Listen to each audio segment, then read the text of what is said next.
Okay, then let's go. So our topic for today is as a test case dead, and the history is that we both submitted very similar topics to this conference, so we've decided just to join them together in one talk. And yes, let's us see how it works. So I will start with short introduction. I'm Alexey Vinogradov. I'm a consultant from Germany, doing mostly projects on different topics of test automation, testing, test management. And also I'm moderator, one of the moderators and the host of Radio QA podcast. And here are some clients where I've done my projects. And now I will give a word to Vojtech. Okay. And he will go on. Okay, hello, I'm Vojtech Barta from Czech Republic. So probably only the one from Czech Republic here. And I've been in industry of QA, agile and testing and so on for 10 years. And I am also sport photographer of ice hockey and so on. And I have my long speech tomorrow about transition from Scrum to Kanban. But today I will spend like 10 minutes to prepare ground for speech of Alexey. And we will speak about test cases. And I think that test cases are the most controversial artifacts in test industry at all. And we all spend a lot of time. Can you mute, Alex? For 10 minutes. Okay. So we all spend a lot of time on test cases, or better word is not spent, but we wasted a lot of time. And don't get me wrong, I like test cases, I use them a lot, but I hate traditional one, with steps and so on. So let's define what test case is. So for me, this is a test case. Test cases are for testers to execute our functional testing in the most efficient way, providing us with following information, but it only if relevant, and that's important. Test cases can have preconditions, description, steps, post-condition, test data, anything else you need. It could be mind map, it could be picture, diagram, but all of these are optional, especially steps. Because I think that the test case with steps, these are dead already. You don't need to provide your testers with steps. And when I say testers, I mean like human beings, thinking human beings with opinion, attitude, knowledge. They don't need the steps. Some like monkey testers, they need them, but then your testing has no value. It's only kind of measurement without thinking, and anybody can do it. My kids can do step-by-step testing, and I tested it on them. I prepared step-by-step test case for our application, and they are 8-year-olds, and they can do it. And the question then is, do we need a test cases? And yes, we do, but everything what we do, even in our personal life, has some motivation. We need to be motivated. And there is some positive motivation to have test cases. And it's about structure. Because functional testing is structured approach. And test cases are the best way how to provide a structure. And we need it for planning, executing, for tracking, reporting, repeating, and so on. And test cases are best for that. But that's, I think, the only one positive motivation for test cases. However, even in our personal life, we can have some wrong motivation. And there are plenty of wrong motivations for test cases. And I choose 3 of them, which are most frequent and most dangerous. When the first one is lack of knowledge. Let's start with not enough knowledge of testers. That's these monkeys. If your testers do not understand what they are testing, you can prepare step-by-step test cases, but then you lose opinion, you lose creativity. It's basically only somebody like robot repeating steps. So instead of investing time, a lot of time, to detailed test cases and maintenance, invest it to knowledge, invest it to training of your testers, to certifications, business knowledge, and so on. But also very often, your customers have not enough knowledge. Not enough knowledge about your system, about how to test it, and so on. So many times they ask us, please provide your detailed test cases. We will use them as a starting point for a training or whatever.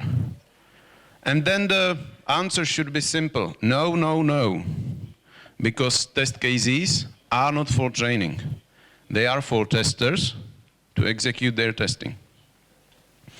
Second wrong motivation, typical one, is about bad requirements. So very often when your requirements are wrong, managers think that they will save their life or success of the project by preparing detailed test cases as source of the truth. It doesn't work. Because if you produce or base your test cases on wrong requirements, they're gonna be wrong test cases. So again, instead of investing a lot of time to test cases, fix your requirements. Have well-defined user stories, acceptance criteria, or required information. And then high-level test cases works, and it's enough. And the last typical wrong motivation is about trust. And I think that IT industry has really big problems with trust issues. We usually have some different parties like customer, investor, us, and nobody trusts each other. So then there is this typical requirement, deliver us detailed test cases as proof that testing was done, what was tested, how it was tested, and so on. And it's wrong, and actually it's a bit stupid, because detailed test cases are proof that we spent a lot of time creating them and maintaining them instead of real testing. And there is always reason why a customer doesn't trust you. It could be that you have a lot of defects. So they are asking, how did you test? But then the solution is fix those defects and avoid them next time. Then they will not ask you. If it works, nobody needs test cases. Or sometimes they do not understand your testing approach. So explain it to them, share and explain your test strategy, or ask them to test with you, to do pair testing. First 2 sprints, sit together with them. They can, 8 hours per day, they can see how are you working, and you will build this trust. So these are 3 biggest wrong motivations. There are more, but if you solve these 3, you can be very lucky. So the final question from me is, do we need test cases at all in our agile world? I would say yes, but they need to be a bit different from traditional ones, step by step, and so on. And there are plenty of ways how to do it, how to approach test cases. When one of them could be something called lean test cases, which Alexey will tell you more about. So back to you. Hi. Now I'm back. Thank you. So I would like to introduce a practical approach, which is called lean test cases. And here's a short overview of what I will be talking about the next 20 minutes. So it will be first proposition on lean test case definition, then differences between classical test cases and LTC, some examples of lean test cases, comparison to checklist and explorative, then most common questions about how does it work, could it work in agile environment, and for large-scale project as well. So let's start. That's my definition of lean test cases. That would be written test ideas that can be executed by a tester who knows and understands the system under test. Here I would like to underline knows and understands. It's what Vojtech was saying, no monkey testers. You need knowledge about your software as a tester. It is a must. I've talked to some test managers and testers, and I know that many of them are already using this approach intuitively in their projects. But it's a pity, perhaps a shame, that you will not hear about this kind of test cases in STQB. So those of you who are already certified, you haven't had it on in your study materials. So in the following, I will try to explain this concept, just comparing with the things that you already know, classic test cases, and give some example. So lean test cases are similar to classic standard test cases, as Vojtech already said. All things that are optional, and especially for lean test cases, you don't need any steps. You don't need preconditions, at least not formal ones. The same for post conditions. And very often, you don't need any input values or test data. So let's just take one practical example. It would be a simple calculator application, and let's say we would like to test simple addition. It's an example how I probably would write a normal classic test case. That's some preconditions, then steps, pressing the keys and expecting some results, and post condition here is this result will be used for next operation. If you know the typical calculator, it's what they normally do. Yes, pretty much text. This is a lean test case approach. So now we have double as much test cases at just a tiny part of text which we had with our classic approach. And as you can see, there's no test data as well, because anyone can just take any two numbers and do the operation without the steps. It's another example, the same calculator application. Lean test case, it must be possible to add the number to displayed value from previous operation. Here, displayed value of previous operation is kind of a precondition, but as you can see, it's not a formal precondition, it's just embedded in test case in itself. It's a case for post condition. Probably know the typical calculator, if you press M+, then it will not change your display, but the value of your memory cell would change. So that for me, it's post condition, and you can just as good embed it in your test case.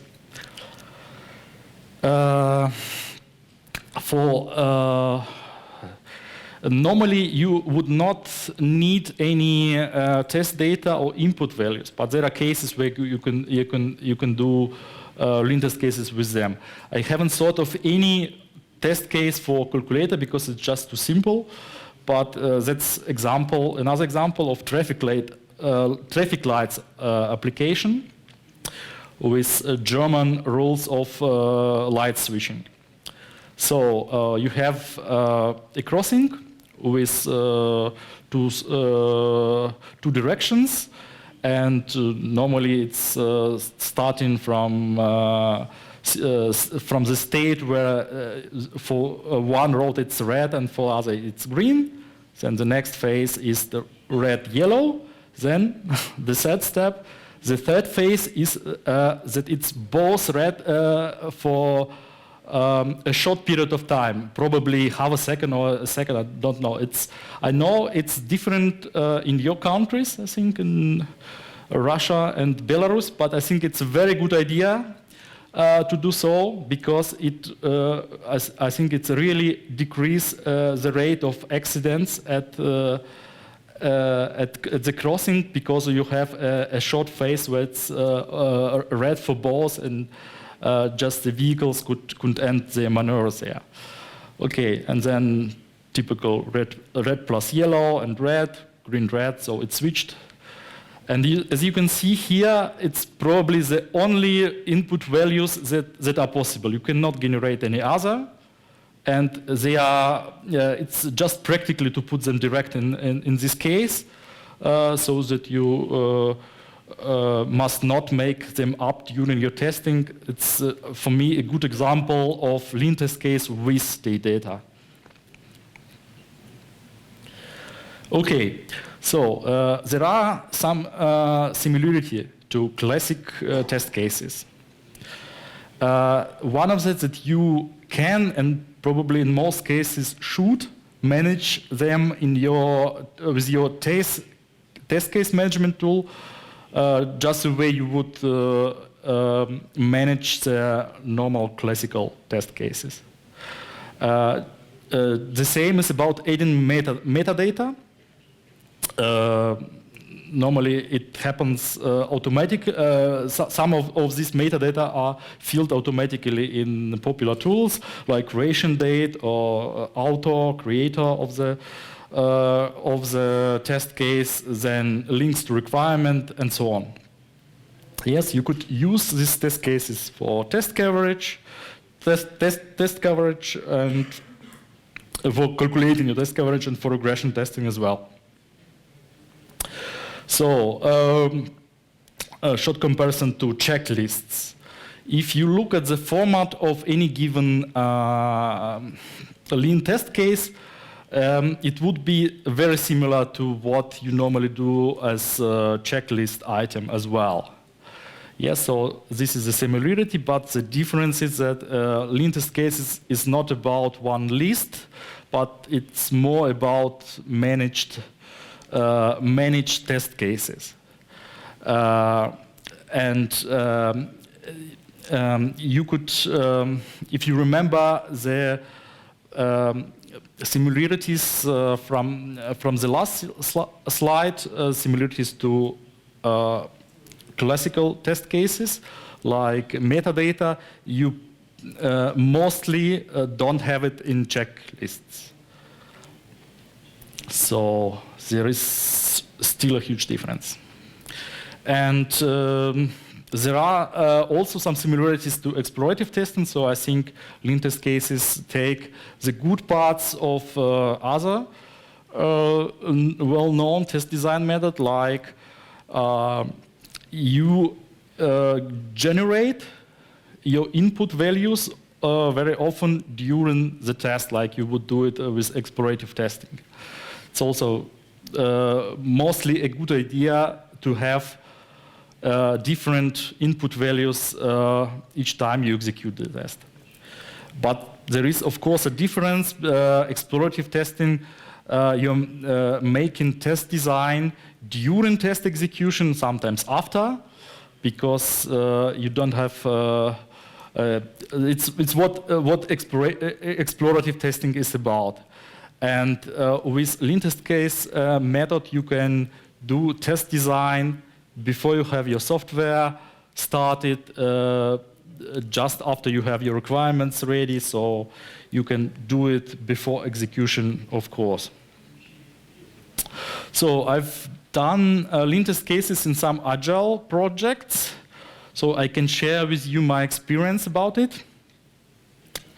Okay, the first point is that you can and should create them after user story is defined, like at backlog grooming already, after backlog grooming already, and like as soon as possible. Then normally, if you have your acceptance criteria well put, then your first lean test cases are just the same as your acceptance criteria. As far as I know, almost everybody formulates acceptance criteria so that they are already like a test. But as you all know, as a tester, you can generate much more than acceptance criteria to every story. And you should share it as soon as possible with developers and product owner to get the feedback from them. So that will help you to fix the ambiguity, the gaps in your stories very often before it is started to be implemented. That's another interesting approach. After you have generated your lean test cases, and if your team is good enough to make a lot of automation testing, it's a good idea to assign your test cases to test automation levels. I hope you all know the typical test automation pyramid, that you should have many unit tests, less integration tests, a few of end-to-end tests. So it's, I think it's a very good point, a very good stage when you have these lean test cases to try to order them to automation level tier, to try to put the most in unit test, and it will be perhaps a few others that should be done manually. Okay. If you should manage it formally or not, I have different experiences about it. I am normally I agree with the idea that it's good to try to manage them formally using your test management tool. But I've seen teams that were quite happy to do them like throwaway test cases just for the iteration. If team is making a good progress, and it's then kind of they have a short project that is one iteration long, and they don't need this test case anymore. In more cases, you will not throw them away. In any case, they will be somewhere, but not ordered, not too easy to find afterwards. But it's normally for your team to decide. And then the interesting things that I've tried out, let them test them. So in my project, programmers helped with executing these test cases very well. It works fine because I don't know, the short and easy to understand lean test cases were very okay for developers to execute on their own.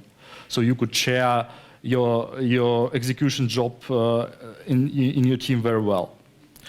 For large projects, lean test case in large projects, I think it's even more important to switch to LTC, because normally the large-scale projects are bigger and more complex, and you will just get more cases covered with lean test cases.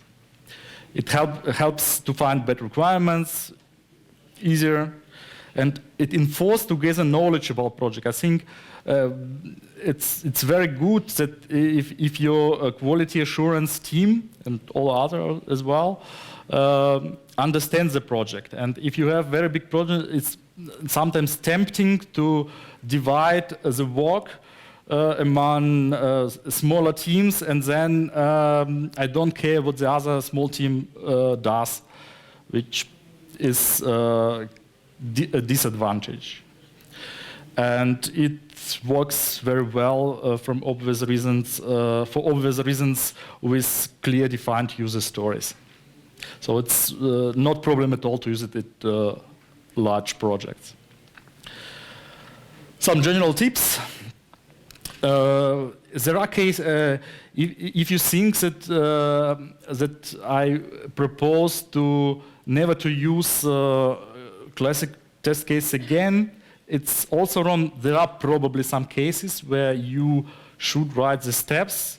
It's, for example, if the test logic is very Z complex, that it makes sense to make it with steps.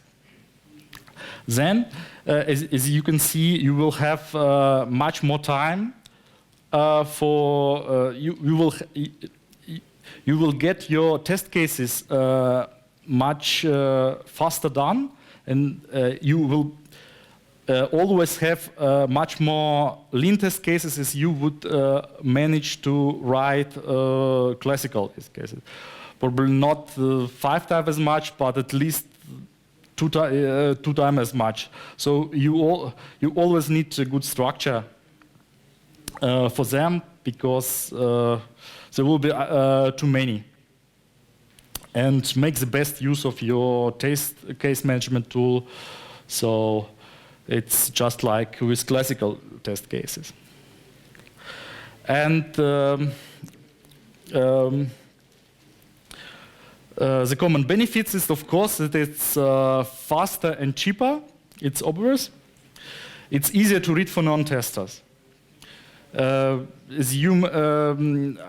I hope you all know that if you try to give a pile of paper with classical test cases, there are so many pages and cells that no programmer and often no project owner have interest in reading it through. So these short formulated test cases, of course, are easier to read. You have much less maintenance because you don't have some specific instruction and some specific data input values. So if your interface has changed a little bit, you just don't need to change anything at all. And the picture I like at most, that are testers, that French testers that test in wines. Probably would be my dream job. And I think lean test cases are much more interesting to execute, because you have much more freedom to do what you think is good for tester to do. So let's summarize. Test design is more effective and more efficient. With lean test cases, you have a better quality of test execution as well, because it makes more use of human cognitive abilities than just following the instruction monkey kind way. And it can be used in very wide variety of projects. So the summary is that test cases are dead, long live lean test cases. And I wish you all much fun at SQA Day 20. Thank you.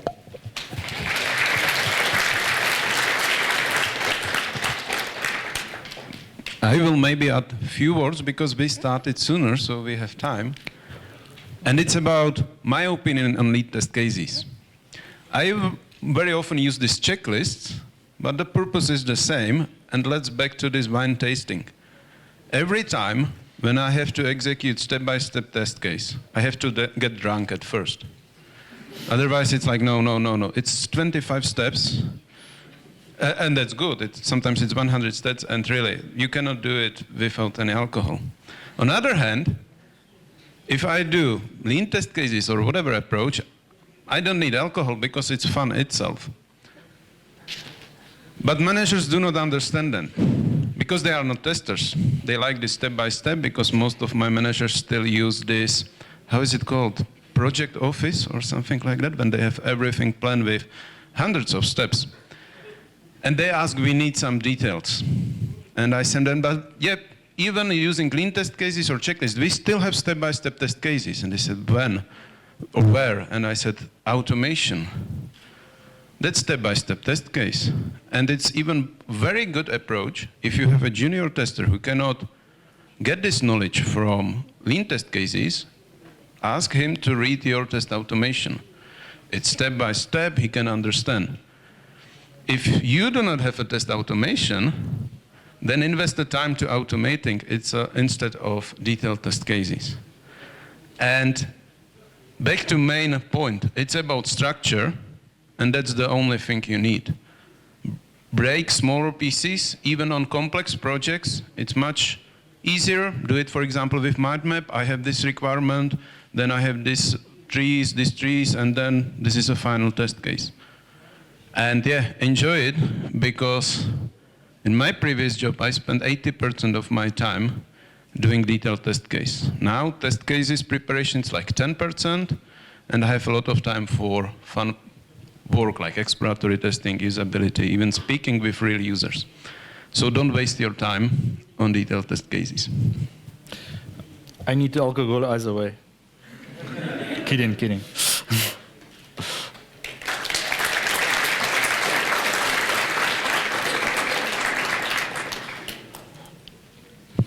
Okay, any questions?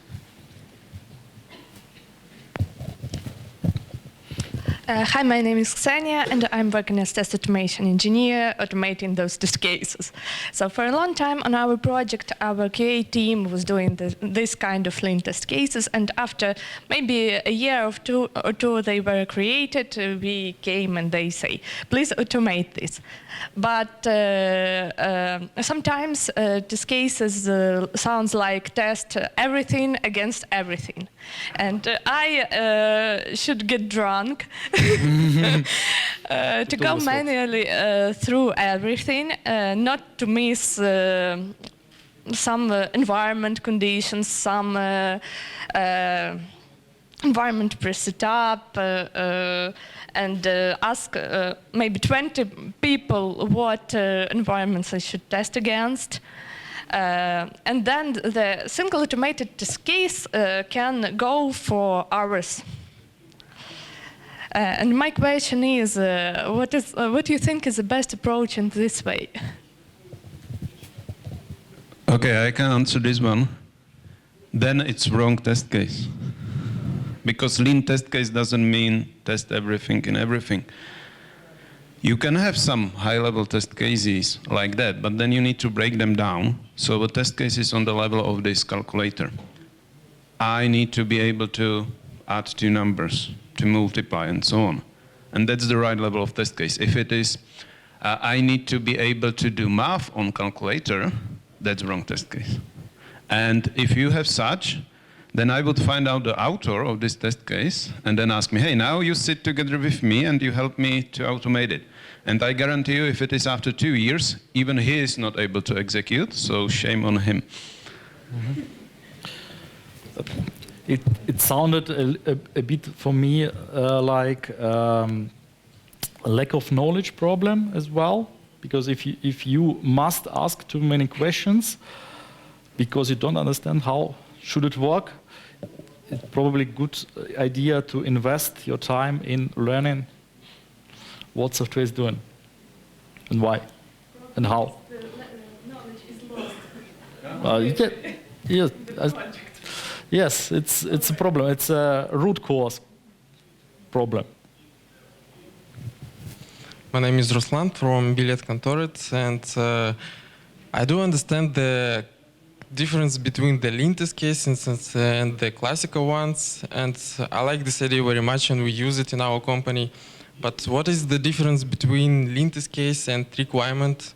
Because they're actually more like the same. So lean test cases are in the middle. In the requirement and test cases, how should be defined that it's not a requirement but a lean test case? Because when you showed with the calculator and lean test case, it looks like it's more like a requirement. Mm-hmm. There is an opinion that all bugs, all problems are just missing requirements. Yeah? I personally don't share this quite much, yes? But if you want, you can say that every requirement is a test case and vice versa. But I think for practical reason, you don't need to do as much of requirements. So the purpose of requirement to get defined what you would like to have done, and the purpose of testing, to writing these test cases is to define it in much more details for things which we as testers are especially good as, good in generating some boundary cases and thinking about details which are too small for analysts which are making requirements to think about.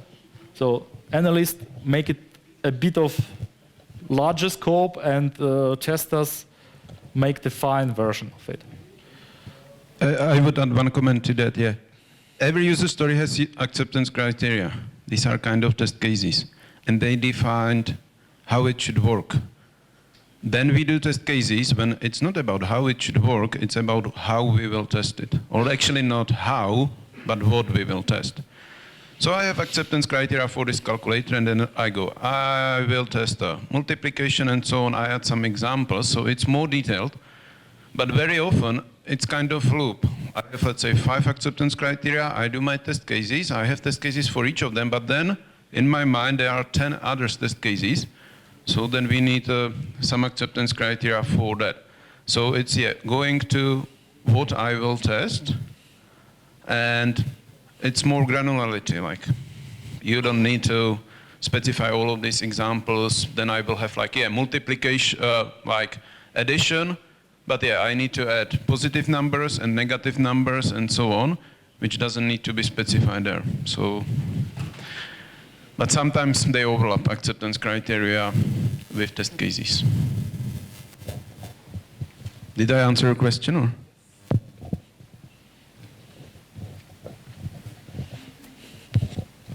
Hi, my name is Lena. I'm from Moscow. Sorry for my English. A short story. We have a rather big project, and there are 2 testers team. So we test the product as a white box. We are developers.